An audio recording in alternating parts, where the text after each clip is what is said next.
మామూలుగానే phone tapping అనేది చాలా పెద్ద క్రైమ్. చాలా అంటే చాలా. అసలు వ్యక్తుల యొక్క వ్యక్తిగత సమాచారాన్ని, ప్రైవసీని డిస్టర్బ్ చేయడం, దాని మీద నిఘా పెట్టడం, ఆ సమాచారాన్ని వేరే వేరే కార్యక్రమాలకు వాడుకోవడం చట్టవిరుద్ధంగా అది కూడా అనేది చాలా పెద్ద క్రైమ్. ప్రపంచ స్థాయిలో చాలా దేశాల్లో ఇలాంటివి వీటిని స్కామ్స్ కూడా అంటారు. వీటి విషయంలో చాలా ప్రభుత్వాలు కూడా కూలిపోయినాయి. భారతదేశంలో కూడా 1-2 ప్రభుత్వాలు కూలిపోయినాయి. అంత పెద్ద స్కామ్ ఇది. అలాంటిది తెలంగాణలో టెలిఫోన్ ట్యాపింగ్ స్కామ్ అనే దాని మీద పెద్ద విచారణ నడుస్తుంది ఇప్పుడు. కొంతమంది విదేశాలకు పారిపోయిన వాళ్ళను కూడా ప్రభుత్వం దర్యాప్తులో భాగంగా వాళ్ళని వెనక్కి రప్పించి మరీ దర్యాప్తు చేస్తోంది తెలంగాణ ప్రస్తుత ప్రభుత్వం. గత ప్రభుత్వ హయాంలో జరిగింది టెలిఫోన్ ట్యాపింగ్ అనేది. ఈ ప్రభుత్వం అధికారంలోకి వచ్చిన తర్వాత బయటకు వచ్చిన అంశం. దాన్ని ఇక తీగలాగితే డొంక కదిలినట్టు చాలా పెద్ద అంశాలు బయటకు వస్తున్నాయి. ఇది ఒక పార్ట్. పార్ట్ 2 ఏంటి అంటే 2014 నుంచి 2019 వరకు ఆంధ్రప్రదేశ్లో చంద్రబాబు నాయుడు ప్రభుత్వం ఉంది. జగన్మోహన్ రెడ్డి అప్పుడు ఆరోపణలు చేసేవాళ్ళు.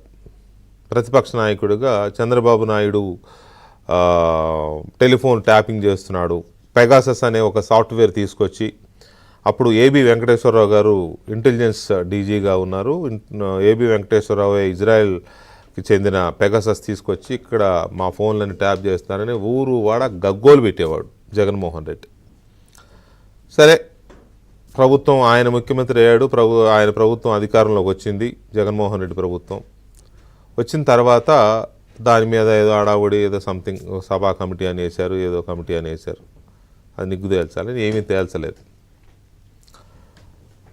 తీరా చూస్తే తెలంగాణలో కేసీఆర్ ప్రభుత్వం చేసినట్టుగా ఇప్పుడు ఆరోపణలు ఎదుర్కొంటున్న ఆ టెలిఫోన్ ట్యాపింగ్లో జగన్మోహన్ రెడ్డి హస్తం బయటపడుతోంది. దాదాపు 350 మంది కీలకమైన వ్యక్తుల, తెలుగుదేశం పార్టీ నాయకులు కావచ్చు, లేకపోతే కొంతమంది అధికారులకు సంబంధించి కావచ్చు, కొంతమంది పత్రికాధిపతులవి కావచ్చు, కొంతమంది సీనియర్ జర్నలిస్టులు కావచ్చు, తో పాటుగా తన కుటుంబ సభ్యుల టెలిఫోన్లు కూడా జగన్మోహన్ రెడ్డి కేసీఆర్ ప్రభుత్వ అండదండలతో ట్యాపింగ్ చేయించాడనేది ఇప్పుడు తాజాగా వెలుగు చూస్తున్న అంశం. తీగలాగితే డొంక కదలడం కాదు, ఫోను ఎత్తితే దొంగలు దొరుకుతున్నారు. ఇది విషయం. సొంత చెల్లి ఫోన్ కూడా ట్యాపింగ్ చేయించిన ఘనాపాటి జగన్మోహన్ రెడ్డి. ఆ విషయం ఇప్పుడు బయటపడుతుంది.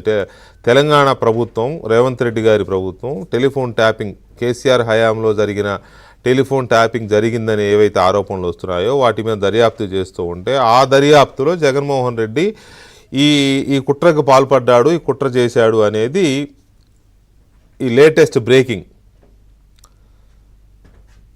టెలిఫోన్ ట్యాపింగ్ కుట్ర జగన్మోహన్ రెడ్డి చేశాడు. చంద్రబాబు నాయుడు ప్రభుత్వం హయాంలో ఏమీ జరగలేదు, అది బయటపడలేదు. కానీ తన 5 ఏళ్ల పాలనలో జగన్మోహన్ రెడ్డి చేశాడు, చేయించాడు. తెలంగాణ ప్రభుత్వంతో కుమ్మక్కై కేసీఆర్తో తనకున్న సాన్నిహిత్యాన్ని, సంబంధ బాంధవ్యాలను అడ్డుపెట్టుకొని కేసీఆర్ సహకారంతో లేదా కేసీఆర్ ప్రభుత్వంలోని కొంతమంది పెద్దల సహకారంతో జగన్మోహన్ రెడ్డి టెలిఫోన్ ట్యాపింగ్కి పాల్పడ్డాడు అనేది ఇక్కడ సమాచారం.